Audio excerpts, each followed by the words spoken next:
How Japan began. The ancient history of Japan is a rich and fascinating subject that spans over thousands of years. From the prehistoric Jomon period to the end of the Edo period in the late 19th century. This period saw the development of unique cultural and social practices that have had a profound impact on the country and its people. The Jomon period, which began around 14,000 BC and lasted until about 300 BC, was characterized by a hunter-gatherer lifestyle and the creation of distinctive pottery with intricate rope-like designs. During this time, the people of Japan relied on natural resources such as fish and wild game for sustenance, and the use of agriculture had not yet been developed. The Yayoi period followed, lasting from around 300 BC to 300 AD, and saw the introduction of rice cultivation and iron tools from the Asian mainland. This period also marked the establishment of social stratification and the emergence of powerful chieftains. In the 3rd century AD, Japan was first mentioned in Chinese records as Wa, and during this time, the Yamato clan emerged as a dominant political power in Japan. The Yamato period, which lasted from the 4th to the 8th century, saw the introduction of Buddhism and the development of a centralized state with a strong emperor.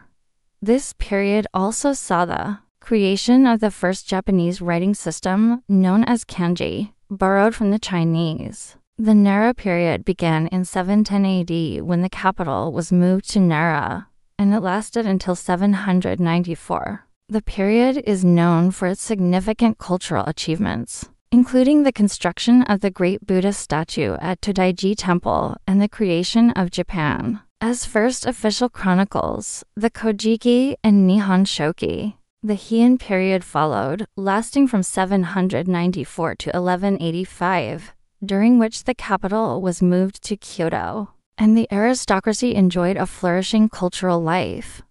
This period is known for its art, literature, and poetry, including the famous tale of Genji by Lady Murasaki. The Kamakura period began in 1185 when Minamoto no Yoritomo established the first shogunate, a military government that would rule Japan for the next 700 years. The period is characterized by the rise of the samurai class and the establishment of feudalism in Japan. The Muromachi period followed, lasting from 1336 to 1573, during which Japan experienced a period of civil war known as the Warring States period. The period also saw the rise of powerful daimyo, or feudal lords, and the introduction of Zen Buddhism. The Azuchi Momoyama period began in 1573, when Oda Nobunaga succeeded in unifying much of Japan under his rule. The period is known for its cultural achievements, including the construction of Osaka Castle and the tea ceremony. The Edo period followed, lasting from 1603 to 1868, during which Japan was ruled by the Tokugawa shogunate. The period saw Japan become isolated from the rest of the world and the establishment of a rigid social hierarchy, with the samurai class at the top. The ancient history of Japan is a fascinating subject that provides insight into the country's rich and complex past. From the Jomon period to the Edo period, Japan underwent significant changes, from the introduction of rice cultivation and iron tools to the establishment of a centralized state with a strong emperor, the rise of the samurai class, and the construction of iconic cultural landmarks. The legacy of Japan's ancient history can still be felt today, as the country continues to evolve and thrive.